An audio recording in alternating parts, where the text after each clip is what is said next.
Hello விவசாய அனைவரும். இப்ப ஈரான் அமெரிக்கா போர் இப்ப விஸ்வரூபம் எடுத்திருக்கு. முக்கியம் பாத்தீங்கன்னா இன்னைக்கு ஈரான்ல மிகப்பெரிய ஒரு வெடிப்பு வந்து நிகழ்த்திருக்காங்க.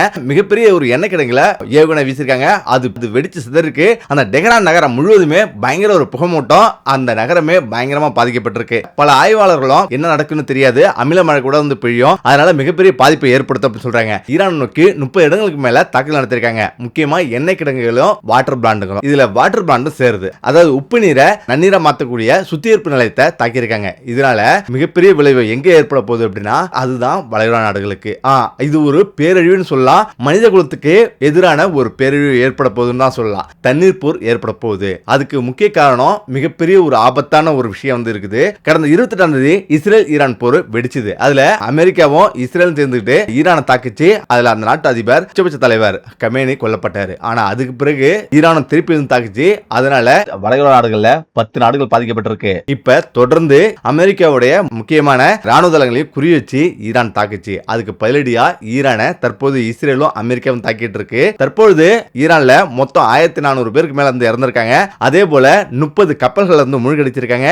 8 போர் விமானங்கள் தாக்கியிருக்காங்க. அது மட்டும் இல்லாம அங்க முக்கியமான ரேடார் 80% பாதுகாப்பு ரேடார்களை கவசங்களை அழிச்சிருக்கன்னு அமெரிக்கா சொல்லுது. அதே நேரத்தில் ஈரானும் சும்மா இல்ல, அதுவும் அதோட எதிராளியா அமெரிக்காவுடைய மிகப்பெரிய பொருட்சேதமும் உயிர் சேதமும் ஏற்பட்டிருக்கு. அதாவது இந்த 8 நாள் போர்ல அமெரிக்காவுக்கு பல்லாயிரம் கோடி இழப்பு ஏற்பட்டிருக்கு. 6 அமெரிக்க வீரர்களும் உயிரிழந்திருக்காங்க. ஈரான் தாக்குதல்ல இஸ்ரேல்ல இதுவரை 12 பேர் உயிரிழந்திருக்காங்க. 1200க்கும் மேற்பட்டவர் வந்து காயமடைஞ்சிருக்காங்க. அந்த நாடு முழுவதும் அவசர நிலை அமல்படுத்தப்பட்டிருக்கு. முக்கியமான பாகங்களை தாக்கியிருக்கு. அதாவது வளைகுடா நாடுகள் தான் பக்ரைன்ல, அதே இடத்துல ஜோர்டான் நாட்டில் உள்ள அமெரிக்க விமானப்பட தளத்துல டாட் பாதுகாப்பு கவசத்தையும் ஏவுகணை தாக்குதல் மூலம் அழிச்சிருக்கு. முக்கியமா இதுவரை வளைகுடா நாடுகள்ல 4 டாட் வான் பாதுகாப்பு கவசத்தை ஈரான் அழிச்சிருக்கு. முக்கியமான டாட்னு சொல்லக்கூடிய வான் பாதுகாப்பு கவசம் மொத்தம் அமெரிக்காவில் 8 தான் வந்து இருக்குது. அந்த 8ல ஈரான் தற்போது 4 வந்து அழிச்சது. ஒவ்வொன்றும் மிகவும் விலையுறந்தது. அதாவது $1 பில்லியன் இந்திய ரூபீஸ்ல ஒவ்வொன்றும் 22,000 கோடி. அப்படியான வான் பாதுகாப்பு சாதனமான டாட் சாதனத்தை அடிச்சு நொறுக்கி இருக்கு ஈரான். இதனால மிகப்பெரிய அச்சுறுத்தல் இஸ்ரேலுக்கும் அமெரிக்காவுக்கும் ஏற்பட்டிருக்கு. எங்களை எதுவும் பண்ண முடியாதுன்னு சொன்ன அமெரிக்காவுக்கும் இஸ்ரேலுக்கும் மிகப்பெரிய அச்சுறுத்தலா வந்து திகழ்ந்திருக்கு ஈரான். சரி, இதெல்லாம் தாண்டி இப்ப வளைகுடா நாடுகளுக்கும் அச்சுறுத்தல், அதே நேரத்தில் இஸ்ரேல் ஈரானுக்கும் இந்த அச்சுறுத்தல். சரி, இதெல்லாம் வந்து இஸ்ரேல் எப்படி செயல்படுத்த முடிஞ்சது, எப்படி வந்து இஸ்ரேல் அது வந்து இந்த அளவுக்கு தாக்கு பிடிக்க முடிஞ்சது அப்படின்னு நீங்க வந்து ஆச்சரியப்படலாம். ஏன்னா எல்லாருமே ஈரான் நாட்டை சாதாரணமா நினைச்சாங்க. 4 நாள் தான் தாக்கு பிடிக்க முடியும், 1 வாரம் தான் தாக்கு பிடிக்க முடியும் அப்படின்னு நினைச்சிட்டு இருந்தாங்க. ஆனா அது தப்பு. ஏன்னா ஈரான் நாட்டில் இருக்க ஆயுதம் இன்னும் 1 வருஷத்துக்கு வந்து போரிட சொன்னா கூட போரிடலாம். அவ்வளவு ஏவுகணைகளையும் ட்ரோன்களையும் வந்து வச்சிருக்காங்க. ஈரான் 4 நாள் 5 நாள் தான் தாக்கு பிடிக்க சொன்னாங்க. ஆனா தற்பொழுது 8 நாள் தாண்டி வெற்றிகரமா வந்து போராடிட்டு இருக்கு. ஆனா இன்னும் 1 வருஷம் கூட போராடும். அந்த அளவுக்கு அதுட்டு ஆயுதங்கள் குவிச்சு வச்சிருக்கு. அதுக்கு முக்கிய காரணம் என்னன்னா ஈரானோட எண்ணெய்களை, அதாவது கச்சா எண்ணெய்களை 90% வாங்குறது சீனா. அதுக்கு சீனா கைமறா என்ன பண்ணுது அப்படின்னா அங்கிருந்து ஏவுகணை உதிரிப்பாங்களும் ட்ரோன்களோட உதிரிப்பாங்களும் அது வந்து கொடுத்துருக்கு. இந்த போர்லாம் வரும்னு தெரிஞ்சு கடந்த 10 வருஷமாவே ஈரானுக்கு இதே வேலை தான். அதாவது ஏவுகணைகளையும் ட்ரோன்களையும் தயாரிக்கிறதா. முக்கியமா ஈரான் ஒரு மிகப்பெரிய ஒரு நவீன திட்டத்தை வந்து செயல்படுத்திருக்கு. அமெரிக்கா இஸ்ரேல் வந்து மிகப்பெரிய உள்ள கப்பல்களையும் விமானத்தையும் தயாரிச்சது. ஆனா ஈரான் இப்படி யோசிச்சது, அதாவது மிகப்பெரிய பொருட்செலவு வந்து ஏற்படக்கூடாது அப்படின்னா ஒரு மிகப்பெரிய கப்பல் கட்டுறதுக்கு பதிலே ஏகப்பட்ட ஏவுகணைகளை தயாரிக்கலாம். அதே போல விமானங்கள் பல்லாயிரம் கோடிக்கணக்கில் செலவாகும். ஆனா ஏவுகணைகளும் ட்ரோன்களும் செலவு கம்மி அப்படின்றதால அதிகப்படியான ஏவுகணைகளையும் அதிகப்படியான ட்ரோன்களையும் தயாரிச்சு தள்ளிருச்சு. இந்த ஏவுகணைகளும் ட்ரோன்களையும் ரொம்பவே வந்து கம்மியான செலவு, அதே நேரத்தில் அதிக தூரத்துல பல்லாயிரம் கிலோமீட்டர் தாண்டி எங்க வேணாலும் தாக்கலாம் அப்படின்ற ஒரே நோக்கத்துக்காக இது வந்து தயாரிக்கப்பட்டிருக்கு. அதுவும் இது பதுக்கிறது ரொம்ப ஈஸி. எல்லாமே மலைகளுக்கு அடியில ஈரான் முழுவதும் இந்த ஆயுதங்களை பதுக்கிருக்கு. அதே நேரத்தில் இஸ்ரேலும் அமெரிக்காவும் மிகப்பெரிய ரேடார்களையும் கப்பல்களும் விமானங்களும் இருந்தாலும் இன்னுமே வந்து ஈரான் வந்து தாக்க முடியல, சரியானபடி அவங்களால செயல்படுத்த முடியல. ஈரானோட புரட்சி காவல்படை இப்படி சொல்றதுக்கு தங்களிடம் உள்ள அதிநவீன ஏவுகணைகளை இன்னும் பயன்படுத்தவே இல்லை. கடந்த 2012 முதல் 2014ஆம் ஆண்டு வரையிலும் தயாரிக்கப்பட்ட ஏவுகணைகள் தான் நாங்க பயன்படுத்திட்டு வரோம். இதுவரை போர்ல பயன்படுத்தி வந்தோம். அது மிகுந்த திறன் வாய்ந்தது அப்படின்னும் தற்போதைய தலைமுறைக்கு ஏத்த மாதிரி அதிநவீன ஏவுகணைகள் தயார் நிலையில் உள்ளது அப்படின்னும் நிலைமை கைமீறி போனா அதை பயன்படுத்த தயங்க மாட்டோம் அப்படின்னும் அவங்க தெரிவிச்சிருக்காங்க. 80,000 ஏவுகணை லட்சக்கணக்கான ட்ரோன்கள் தயாரிச்சு வச்சிருக்கிறதா அவங்க சொல்றாங்க. இப்ப அமெரிக்கா கூறுறது அவங்க ஆயுதங்களை நிறைய சேகரிக்கிறாங்க, ஆயுதங்களை நிறைய தயாரிக்கிறாங்க, அதே போல நிறைய ஏவுகணை தயாரிக்கிறாங்க, ட்ரோன்கள் தயாரிக்கிறாங்க அப்படின்னு இதுக்கெல்லாம் வந்து தடை விதிக்கணும் அப்படின்னு அவங்க சொல்றாங்க. இப்ப ஈரான் என்ன சொல்லுதுன்னா, இஸ்ரேல் அமெரிக்காவும் தடுக்கிறதுக்கு இன்னொரு காரணம் இருக்கு. ஈரான் அளவுக்கு அதிகமான இந்த ஏவுகணைகளையும் ட்ரோன்களையும் இவங்க தயாரிச்சு வச்சு அதன் மூலமா மிகப்பெரிய ஒரு பாதுகாப்பு அரணை அமைக்க முடியும். அவங்க அமைச்சு அதுக்குள்ள அவங்க அணு ஆயுதம் தயாரிக்க முடியும். அந்த ஒரு பயத்தால தான் இந்த ஏவுகணைகளும் இந்த ட்ரோன்களும் தயாரிக்கிறதுக்கு அவங்க விட மாட்டாங்க. இப்ப ஈரான் என்ன சொல்லுதுன்னா, நீங்க எவ்வளவு ஆயுதம் தயாரிக்கிறீங்க, நான் ஏதாவது தடை வச்சுனா நான் சத்தம் போடாம இருக்கணும்ல, அதே போல நாங்க தயாரிக்கிறதுல உங்களுக்கு என்ன பிரச்சனை அப்படின்ற மாதிரி இப்ப ஈரான் கேட்டிருக்கு. ஆனாலும் அமெரிக்காவோட பதில் இதுதான். இஸ்ரேல் அமெரிக்காவும் தற்போது சொல்லிட்டு இருக்கு, ஈரான் இந்த ராணுவ வீரர்கள் எல்லாமே ஆயுதங்களை போட்டுட்டு எங்கள்ட்ட சரணடைங்க, நல்ல ஒரு அரசை மாற்றி அமைப்போம், அப்படி நல்ல ஒரு அரசு அமைஞ்ச பிறகு எல்லாரும் சுதந்திரமா இருக்கலாம்னு சொல்றாங்க. ஆனா ஈரான் அது முடங்கல. ஈரான் தற்பொழுதும் சவால் விட்டு இருக்குது, எங்களை ஒண்ணுமே பண்ண முடியாதுன்ட்டு. ஆனா தற்போது அமெரிக்காவும் இஸ்ரேலும் ஒரு மோசமான பயங்கரமான ஒரு காரியத்தில் இறங்கியிருக்கு. அதுதான் டெஹ்ரான்ல உள்ள மிகப்பெரிய எண்ணெய் கிடங்கு தாக்கியிருக்கு. பெரிய ஒரு புகை ஏற்பட்டு டெஹ்ரான் முழுவதுமே, அந்த நகரம் முழுவதுமே பெரிய அளவுல புகை மண்டலமா காட்சியளிக்குது. 7 பேர் அதுல இறந்திருக்காங்க. ஈரான் முழுவதும் 30க்கும் மேற்பட்ட எண்ணெய் கிடங்கு தாக்கியிருக்காங்க. சரி, இதெல்லாம் இருக்கட்டும், வாட்டர் பிளான்ட் எதுக்கு தாக்குறாங்க? அதாவது கடல் நீரை உப்பு நீரா மாத்திர, நன்னீரா மாத்திர அந்த ஆலையை எதுக்கு தாக்குனாங்க அப்படின்னு தான் ஈரான் கேட்கிற முக்கிய கேள்வியா இருக்கு. அது ஒரு சின்ன தீவு தான், அந்த இடம் கிராமங்கள் தான், அங்க மக்கள் தொகையும் மிகவும் குறைவு. அங்கங்கே வாழ்ந்துருக்காங்க. ஒட்டுமொத்த ஈரானுக்கு 3% நீர் தான் நன்னீர் தான் அந்த மக்கள் பயன்படுத்தி இருக்காங்க. அதாவது கடல் நீரை குடிநீரா மாத்தக்கூடிய அந்த ஆலைகள் இருந்து தண்ணீர் அவங்களுக்கு போயிட்டு இருக்கு. ஆனா ட்ரம்ப் கொஞ்சம் கூட கடமை உணர்ச்சியே இல்லாம அது எல்லாமே தீயவர்கள் ஆண்கள் பெண்கள் எல்லாருமே அவங்க எல்லாம் அடுத்ததா தீயவர்களா மாறுவாங்க, அவங்க அழியது தப்பே இல்லை அப்படின்னு மோசமான வார்த்தைகளை சொல்லிருக்காரு. இது எவ்வளவு பெரிய அழிவை ஏற்படுன்னு அவருக்கு நல்லாவே தெரியும். ஈரானுடைய அதிகாரி ஒருத்தர் இப்படி ட்வீட் போட்டிருக்காரு, நாங்க ஒரு அடி அடிச்சா போதும், வளைகுடா நாடுகள் உள்ள இந்த இடத்த அடிச்சா போதும், உங்க 6 நாடுகளும் மொத்தமாவே பெரும் பாதிப்புக்குள்ளாவும். அது உங்களுக்கு ஞாபகம் இருக்கா இல்லையா? எங்களால அந்த வாட்டர் பிளான்ட கடல் நீரை நன்னீரை மாத்தக்கூடிய அந்த ஆலைகளை எங்களால தாக்க முடியும் அப்படின்னு ஈரான் தெரிவிச்சிருக்கு.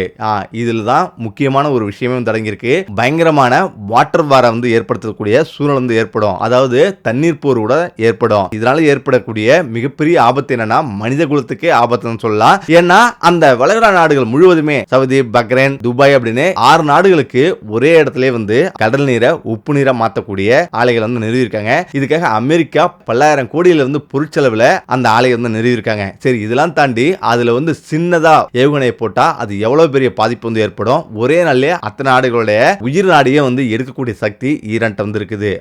ஏன்னா முக்கியமா இப்ப வளைகுடா நாடுகள்ல இஸ்ரேல், வளைகுடா நாடுகள்ல வரியா பெரிய பெரிய ஆலையை நிறுவியிருக்காங்க.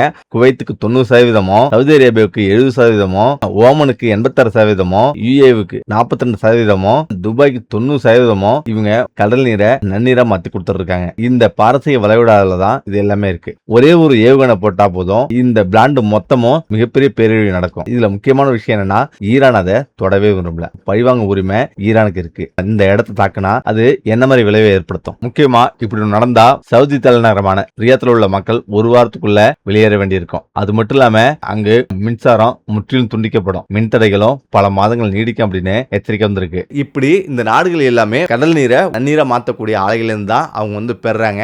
தண்ணீர் இல்லைன்னா ஒரு நிமிஷம் நினைச்சு பாருங்க.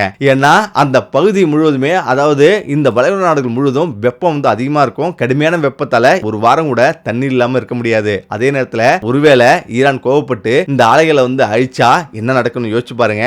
அதாவது இந்த மொத்த தண்ணீரும் அப்படியே ஸ்டாப் ஆயிடும். இந்த 6 நாடுகளுமே தண்ணீர் இல்லாம போயிடும். அப்ப அந்த 6 நாடுகளும் என்ன நடக்கும் அப்படின்னு கேட்டீங்கன்னா, ஒரு வாரம் 10 நாள் கிட்டத்தட்ட தான் அங்க தண்ணி இருக்கும். ஏன்னா அந்த ஆலைகளை 20 நாள் வரலையும் தண்ணி சேமிக்கிற அளவுக்கு தண்ணீர் இருக்கும். அந்த தண்ணிகளை பயன்படுத்துற சூழ்நிலை வந்துடலாம். ஆனா அதுக்கு பிறகுதான் மிகப்பெரிய அழிவே காத்திருக்கு. அங்க உள்ள முதலாளிகள், பெரிய பெரிய பணக்காரர்கள் மட்டும் தண்ணீரை பெருமளவு தேக்கி வச்சிருப்பாங்க. அதே நேரங்களில் ஒவ்வொரு நாடுகளையுமே துபாய், அபுதாபி, கத்தார், ஐக்கிய அரபு அமீரகம் இது போன்ற நாடுகள்ல முழுவதும் 90% இந்தியா, பங்களாதேஷ், பாகிஸ்தான், இலங்கை இது போன்ற நாடுகள் இருந்தா வெளி மக்கள் தான் போய் அங்க தங்கியிருக்காங்க. வெளிநாட்டினர் தான் இந்த மக்கள் தான் மிகப்பெரிய பாதிப்புக்கு உள்ளாவாங்க. இந்த வாட்டர் பிளான் அடிச்சு ஒரு வாரம் கடந்துருச்சுன்னா அங்க தண்ணீர் பஞ்சம் ஏற்பட்டுரும், தொற்று நோய் ஏற்படும். அதுக்கு பிறகு அங்க மிகப்பெரிய விளைவுகளை அந்த நாடுகள் எல்லாருமே சந்திக்க வேண்டி வரும். எல்லாருமே அந்த நாடை விட்டு அண்டை நாடுகளுக்கு குடிபெயர சூழ்நிலைக்கு தள்ளப்படுவாங்க.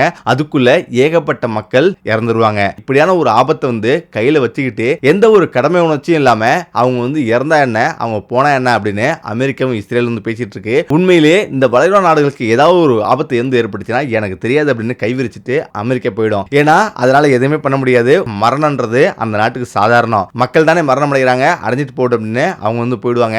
ஏன்னா அதுக்குண்டான இழப்பீடு மட்டும் அவங்க வந்து சரி பண்ண முடியும் அப்படின்னு இழப்பீடு மட்டும் கொடுப்பாங்க. விரைவிலேயே அவங்களால அந்த ஆலைகளை அமைக்க முடியாது. ஏன்னா ஒவ்வொரு ஆலையும் குறைஞ்சபட்சம் 3 மாசம் 6 மாசம் அப்படின்னு அமைக்கிறதுக்கு வந்து அவங்களுக்கு நேரம் வந்து எடுக்கும். அதுக்குள்ள மிகப்பெரிய விளைவுகளை இந்த நாடுகள் சந்திக்கும். இதெல்லாம் வந்து சிந்திக்காமலே தான் அமெரிக்காவுக்கு சப்போர்ட் பண்ணி இந்த அளவுக்கு செயல்பட்டு இருக்குது. எங்க கைய வைக்க கூடாதோ அந்த இடத்துல வந்து கைய வச்சிருக்கு. அதாவது ஈரான்ல எண்ணெய் கிடங்குகளை அடிச்சது கரெக்ட் தான். ஏன்னா ஏற்கனவே சவுதி அரேபியா, இஸ்ரேல் போன்ற நாடுகள்ல அங்குள்ள எண்ணெய் கிடங்கை நோக்கி ஈரான் வந்து தாக்குச்சு. அது வந்து தாக்குனதுக்கு பதிலடி தாக்குதல் அது நடத்துச்சு. ஓகே தான். ஆனா அதே நேரத்தில் தண்ணீர் சுத்திகரிப்பு அந்த ஆலையை வந்து தாக்குனது மிகப்பெரிய மனித பிழை தான் சொல்லணும். ஏன்னா மனித இனத்துக்கு மிகப்பெரிய ஒரு பேராபத்தை ஏற்படுத்தக்கூடிய ஒரு சூழ்நிலை வந்து உருவாகலாம்.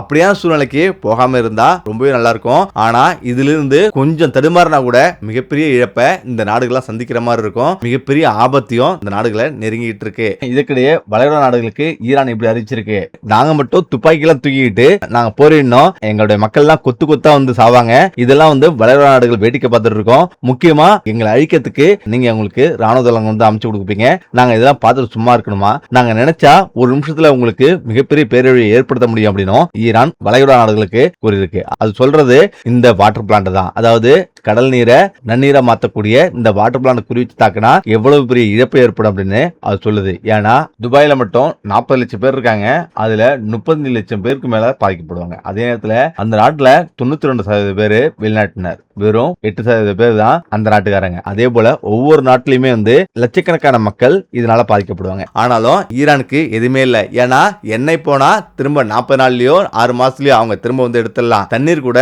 அவங்கள்ட்ட வந்து இருக்கு. ஆனா இழக்கிறதுக்கு வளைகுடா நாடுகள்கிட்ட மிகப்பெரிய சொத்துக்கள் வந்து எல்லாமே வந்து இருக்குது. ஏன்னா அந்த நாடுகள்ல எதுவுமே வந்து கிடையாது. தண்ணீர்ல இருந்து எல்லாமே வெளியில வந்து உற்பத்தி ஆகிறதான். ஆயில தவிர மற்றது எதுவுமே கிடையாது. ஒரு குண்டை போட்டா மொத்த சாம்ராஜ்யமும் சரிஞ்சிடும். அப்படியான சூழல தான் அவங்க வந்து இதுவரையிலும் வாய் திறக்காமே வந்திருக்காங்க.